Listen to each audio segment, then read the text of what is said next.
Mickeymousc. Hello guys, this is Roxy, your Firewife Lawyer Mom. And as you can tell, I am going to be doing my video today on Disney and Disney hacks and how to get through the park and make it out alive. I promise people, it's going to be fun. So, just a little bit of kind of like a background on how I got to know so much about Disney and how to get through Disney.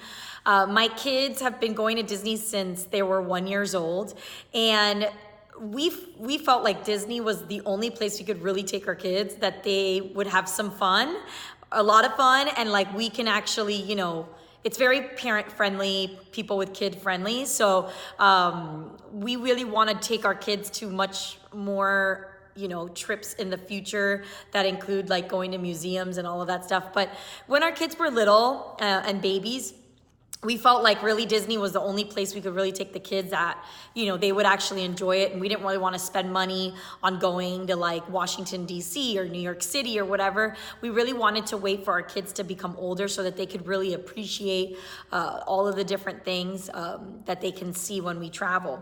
So I've been taking them since they were very little. Immediately when we first went to Disney, we got an annual pass. We knew that we were going to be going a lot, so we said, well, let's just try it out and see. What's great about Disney is their annual passes you can actually pay by the month with no interest. So we were like, okay, we'll do it, you know, 60, 70 bucks a month. And, you know, we went to Disney, we would go to Disney at least 2 to 3 times a year. And I gotta tell you, those first couple times I went, it was very stressful. Like I, you know, felt like I went to the parks and I would ride like 3 or 4 rides. By the time I did all the lines and everything, I'd get there like at 9 a.m. and then I'd ride rides, like 3 or 4 rides, and it was already like 2:30. And I was like, oh my God, we've been here for 4 hours and we've ridden 3 rides. Like, this is crazy. You know, I felt like I was going there and wasting a lot of time, and feeling like I wasn't getting everything that I was paying. And I felt like I wasn't really getting what I was paying out of the experience. So I kind of decided to, as I have gone several times, like probably since my oldest daughter was 1, we've gone like at least 2-3 times a year, every year, and she's 7. So we have gone every year to Disney. We've gone to the Disney special events. We've gone to character breakfast. We've done pretty much everything that you could do there. And as I went along, I started to learn a lot of things, ways that I can maximize my experience at the park, get on as many rides as I can within the amount of time. So I really have gained a lot of knowledge and I want to share it with you guys. Well, my Mickey ears need to stay intact. So, and by the way, animal print. What do you think about that, guys? Amazing. Put on the comments below if you like the ensemble. Anyway, so I want to talk about it. So let's go over Disney. So just a disclaimer, I always like to give a disclaimer, Disney's a chore. Like if you're going to Disney World with your kids to like think this is gonna be a vacation, very rarely it's a vacation. Unless you're kind of like gonna go to Disney, to the parks for like a couple hours and then chill at the hotel by the pool while your kids play in the pool, that's one thing.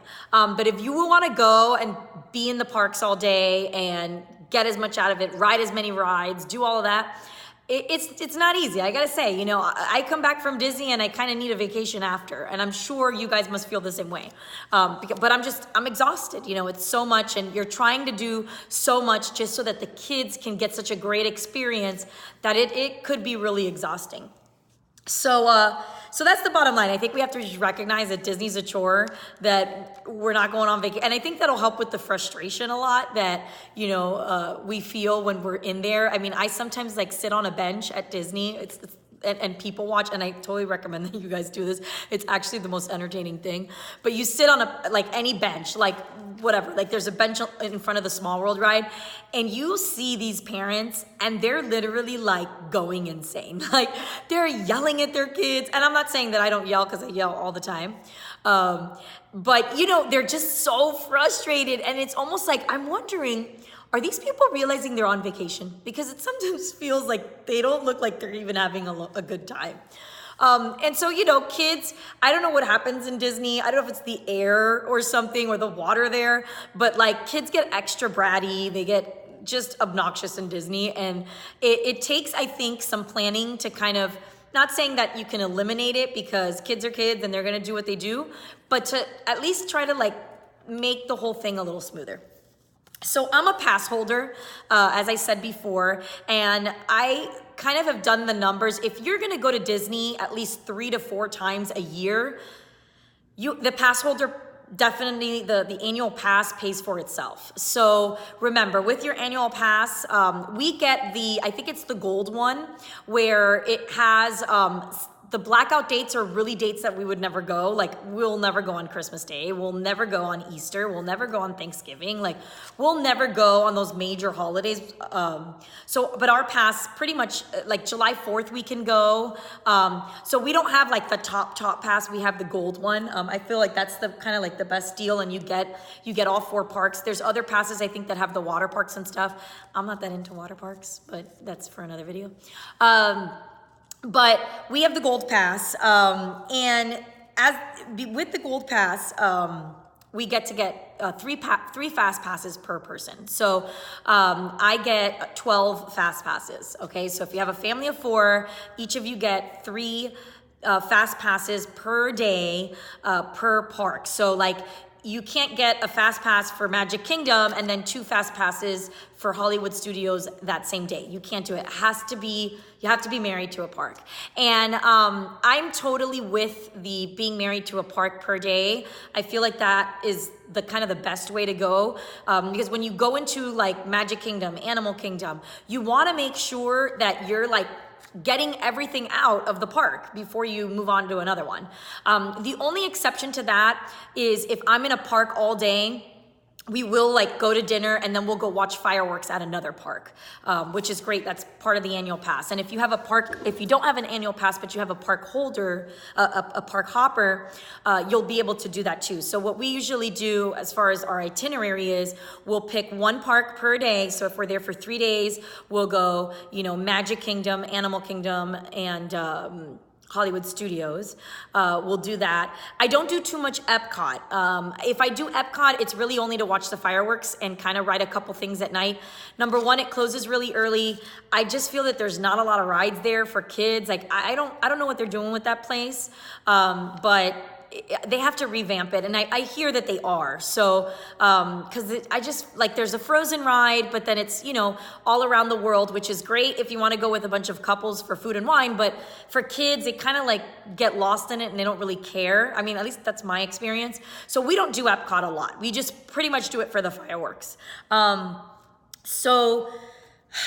As far as, so definitely when you're planning your Disney trip, decide ahead of time what park you're going to go to. So, if you're going, Friday to Monday, Friday night, we're going to go to this park. Saturday night, we're going to go to this park. Sunday night, we're going to go to this park. And once you plan your Disney trip and you know what parks you're going to go to, then you could start booking your fast passes. So you're allowed, and I still believe it's this time frame, but correct me if I'm wrong in the comments, but I believe you have up to 90 days in advance to reserve your fast passes. So that's if you have a pass or you have an annual pass or a ticket or an annual pass. You can, I don't know for the ticket side that much information because I've only gone with passes. But I know for the annual pass holders, you have at least up to 90 days ahead of time to get your fast passes. Definitely recommend that. You are gonna need as much time ahead if you want to get the best ride fast passes that are available. So once it gets closer to your date, those don't, like for example, Magic Kingdom, the 3 mountains, that would be Splash Mountain, Space Mountain, and Thunder Mountain, those book up. I mean, if you try to get a fast pass a couple days before, there probably won't be available, especially Space Mountain. That's one of the most popular ones. So, 7 Mines Mine Train, and I'll give you a little trick on how to get into Mine Train. I get in there all the time, but that's something I'm gonna go over later. So when you're planning your trip, you book your dates and then you book your fast passes. Hopefully you have planned this trip at least 90 days before. You're gonna have a lot more options. So what I do is I look at all of the rides where the fast passes are available, and reserve the fast passes. Let me go back. You have to download the Disney app. The Disney app's amazing. Whether you have fast passes or not, and you're going to Disney, you need the Disney app. The reason why is it tells you the wait times. So as you know, as they're updating all the wait times, you can see them directly on your phone, which is great. And you're able to book your fast passes, book reservations, book dining, all of that on the one app. So download the My Disney, I think it's called My Disney Experience, I don't know. But download the app. So I get on there and I pick which parks I'm gonna go to. So I usually do, my kids love Magic Kingdom out of all of them, okay? I think most kids do. So we usually do Magic Kingdom the first day. So like if we get there in the afternoon, like we'll do Magic Kingdom that night. So let's say I'm doing Magic Kingdom. So what I do is I look at the fast passes. So you have to consider when you're booking fast passes that you book fast passes according to the location in the parks. So you want to make sure that you're not picking a fast pass that's on one end of the park and then a fast pass right after in the time slot right after that's in the other side of the park. Ain't no way you're gonna make it. It's going to be crazy and you're gonna be running yourself ragged and stressful. So definitely when you're booking your fast passes, consider where the location of the rides are. So I always like to book, for example, Splash Mountain and Thunder Mountain together because they're right next to each other. So I try to book those within the time frame. So what do we do? So this is how I kind of divide it. So we have adult fast passes and kids fast passes. So depending on the age of your kid, some kids aren't going to be able to ride the mountain ones. So what I do is me and my husband kind of divide and conquer.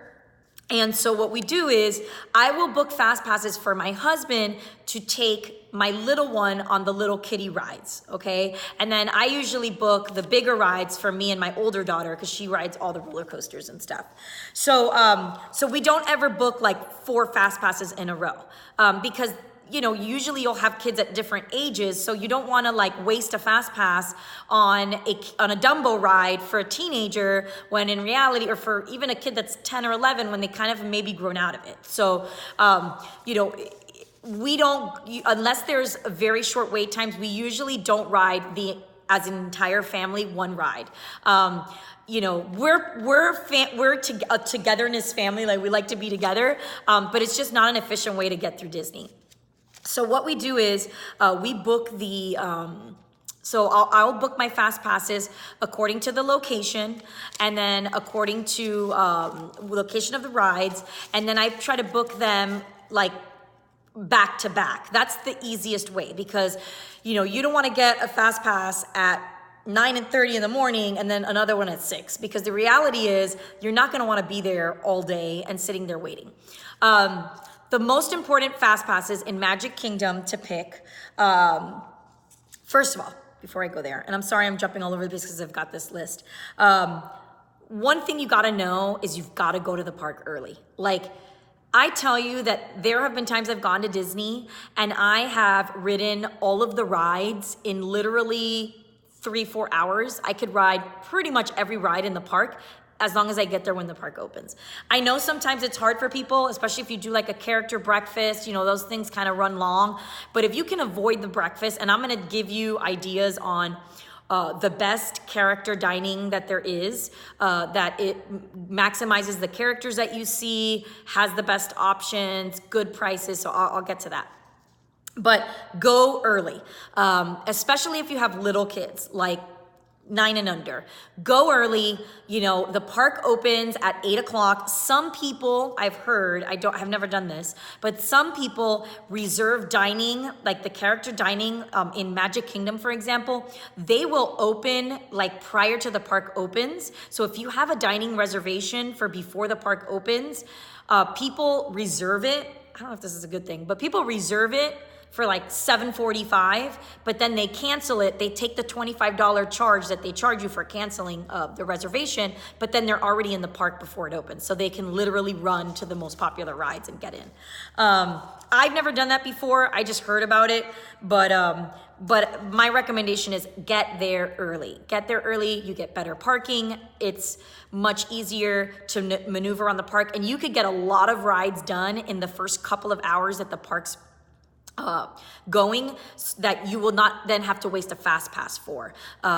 So that's my recommendation too. And if your kids are night owls, my kids aren't. Like my kids past 10 o'clock, like they can't do it anymore, especially with all the stimulation. And my kids are big on napping, and I could do another video on napping, but my kids are big on napping. I'm big on them resting. So we really only have until like after the fireworks, maybe a couple rides around 10:30, and then we have to leave. So go early. So then so what are the best fast passes to get in each park, okay? So best fast passes to get, definitely Magic Kingdom, the 3 mountains. You wanna get the 3 mountains, even if all of your fast passes go towards that, those are the longest wait times. Those 3 mountains, Peter Pan, huge wait time for Peter Pan. Don't get Dumbo, because Dumbo, even though sometimes it can have a high wait time, throughout the park, like if you go in a 1-day span, those wait times start to go down, and they have a huge play area for you to have your kids play while they wait. So they really don't feel it. And it's actually, my kids beg to go and wait in the play. So I don't even get a fast pass for it anymore, because my kids, they like cry because we pass through the waiting area and they can't wait.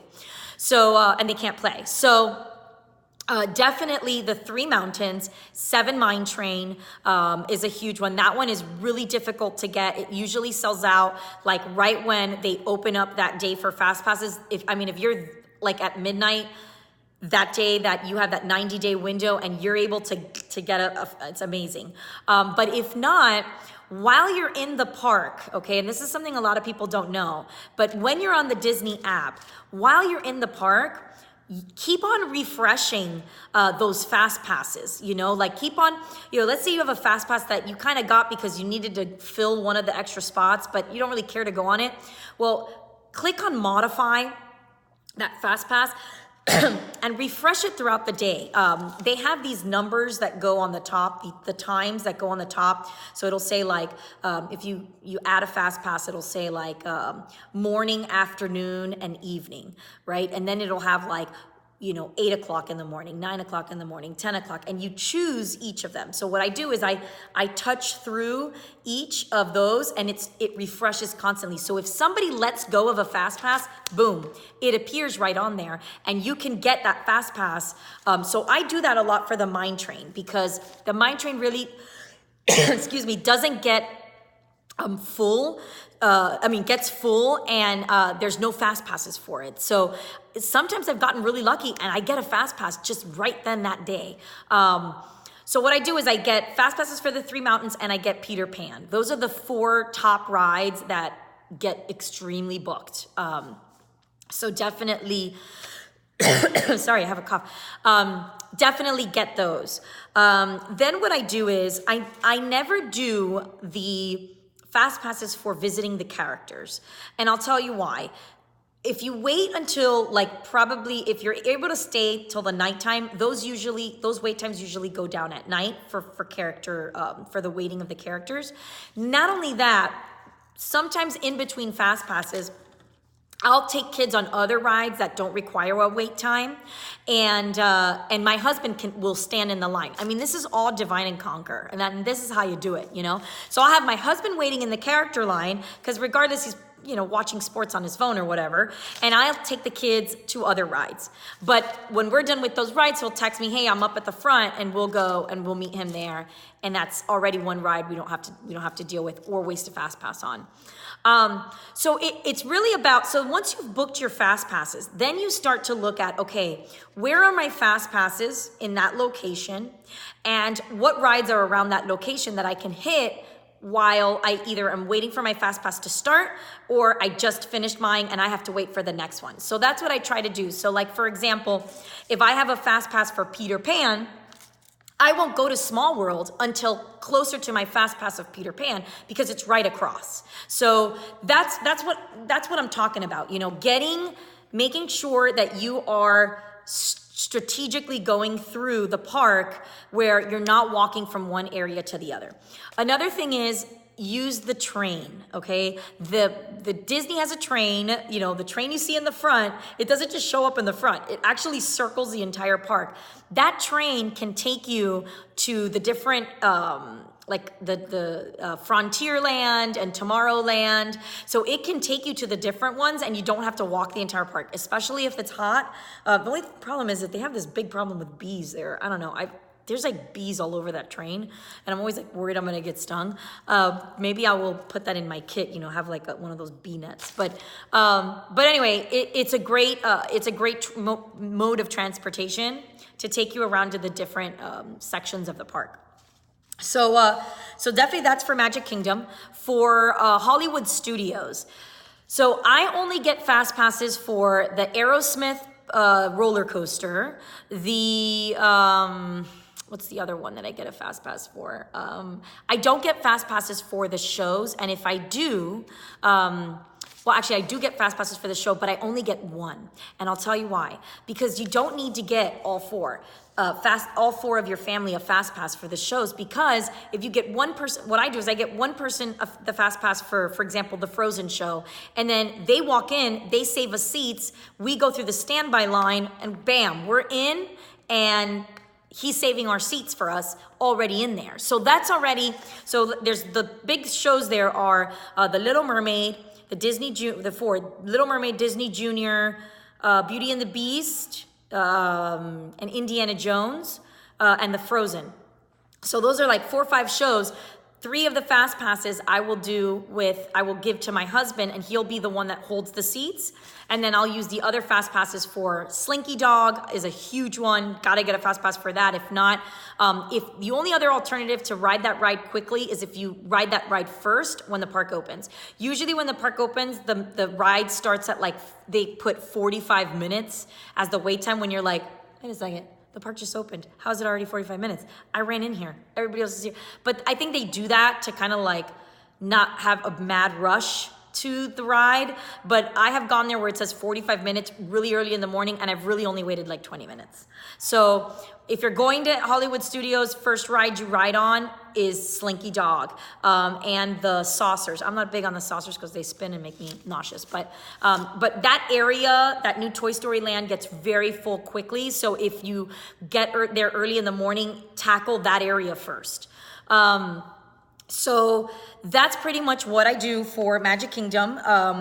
For Animal Kingdom, they're much more strict with they're much more strict with the saving of the seats in Animal Kingdom. As far as the Nemo ride's not bad, and neither is the Bird Show, but in Animal Kingdom, the Lion King show, they're very strict about saving seats. So I definitely would recommend fast passes for the Lion King show, even though it's stadium seating. So really, if you have other fast passes to get, if you want to go on Everest, get a fast pass for that. That's a good one to get. Any of those other bigger roller coaster type rides, I definitely recommend that you get it. The Finding Nemo show, the theater is huge. You really don't need to waste a fast pass on that, because you could pretty much have a great seat anywhere you sit in that theater. And the Lion King show, good. I mean, unless you want your kids to participate in the show, they should sit a little bit more in the front. So it's all about dividing and conquering. It's all about, making a plan before you get there. You shouldn't just get there and just walk and be like, okay, so what should we do first? Don't do it, because it's terrible. There is a baby care center. So if you have babies, I didn't know about this until the 3rd time I went, but there's a baby care center in every park. They have high chairs to feed the kids. They have baby supplies, diapers. You can go in there and nurse your child. If you need to nurse, they give you a space for that. If they're sick and you need to get Tylenol, or you need to get ibuprofen, they have an amazing baby care center. And if you need to change the diapers, change their clothes, if you don't want to do it in those dirty bathrooms, do it there. It's an amazing place, and the people that are there are just so kind and wonderful. And I would they have high chairs everywhere you can sit. You can feed your child. It's fantastic. So definitely the baby care centers. The monorail. So when you're going to Magic, these are just small tips that I'm throwing out there. The monorail is faster than the ferry. I don't care what the Disney people say when they're standing there and they're like, the monorail and the ferry, get there at the same time, doesn't matter. I really believe they're just doing that to divide the crowd, but the monorail is faster. I have timed it. I have put a stopwatch. I have gone on the monorail. I have gone on the ferry. much, they do welcome a lot more people, but much more of a wait time on that ferry because they have to dock it, they have to wait to get clearance. It's just get on the monorail. Pack snacks, super huge. I don't ever buy popcorn at Disney because the popcorn is super salty. My kids don't, it's ridiculously salty. A lot of times my kids don't even eat it. It's ridiculously expensive. So, ice cream I will get because the ice cream there is very delicious, but I don't buy popcorn there, and I usually pack snacks. So I don't allow my kids to have snacks in the parks because they're just too much money and it's ridiculous. Like they'll, another thing I don't buy at the parks ever is bottled water.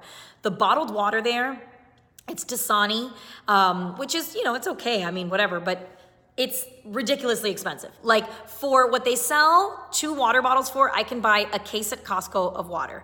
So I definitely recommend that you bring like a bunch of water in a cooler. They allow you to bring food and water and drinks in your in a cooler. You are allowed to bring it. So definitely don't waste your money on that. All right, so what happens when your kids are asking, I want to buy this, I want a balloon, I want this, I want that, I want this, I want that. So what I do is, because they can drive you crazy with, I want to get a Mickey stuffed animal, I want to get a whatever shirt. So I don't buy anything. I tell my kids ahead of time, and I say to this is it. So I tell them, you will get a toy, $15 is the max, on the last day of our trip. And the way that you get it is if you behave the other days. So if we go there for 3 days, the first day on the car ride, I tell everybody, okay guys, I don't want anyone asking me for things because you're gonna understand that this is what we're going to do. You guys can select one toy, that's $15 maximum. You can select one toy on our last day of the trip. Bam, people. They're not gonna ask you anymore about wanting to buy, because you're gonna say, what was I gonna say? So what's good is it encourages for them to behave, and it encourages them to not keep asking you because they know ahead of time what the deal is. So they're allowed to have one thing, $15 max at the end of the trip.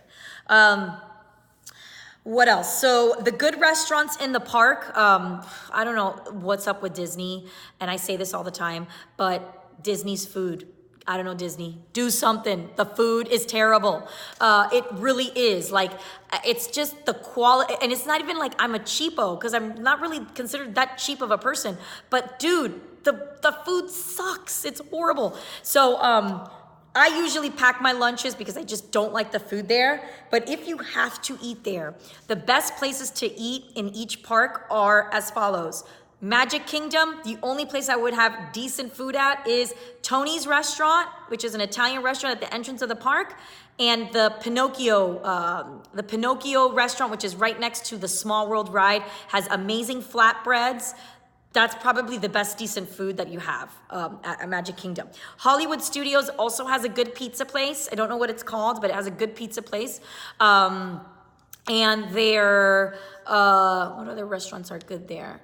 I think that I only eat the pizza place there. And again, it's only if like I had a crazy morning and I forgot to pack lunch or whatever and we just got there.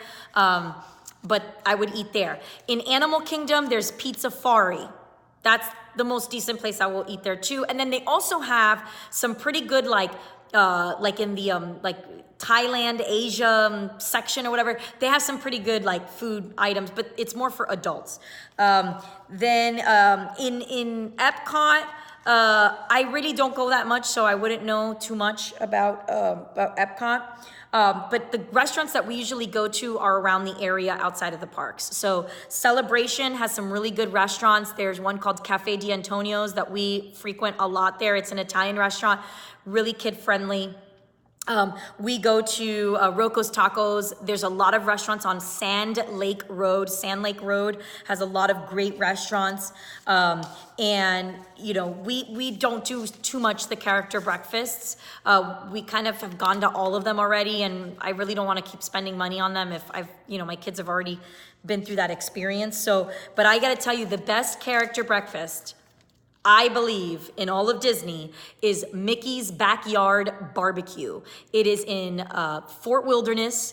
Mickey's Backyard Barbecue. You need to check it out. It is amazing. It is a hoedown barbecue party where everybody goes and has barbecue. There's a band. The characters come out. They dance with the kids. And I'm talking Goofy Mickey, Chip and Dale, Minnie Mouse, all of them come out. They dance with the kids. The kids are like literally interacting with them, and you could take pictures, but it's amazing. It's amazing for pictures. It's amazing for the experience. So Mickey's Backyard Barbecue, I promise you will be amazed by that. Just a couple of things because I don't want this to go too long. It's already gone really long. But a couple of items that you definitely need to have. Women, moms, even dads too, get a backpack. You know, a backpack is the easiest thing. So what I travel with when I go to Disney is I travel with a backpack, which has all of the stuff I need for the kids.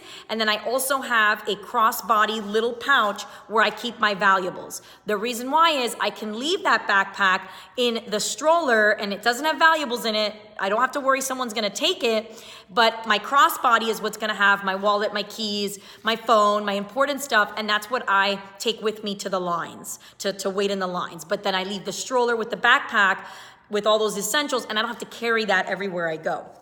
So stuff that you need to bring that I don't live without. Water bottles, like I said.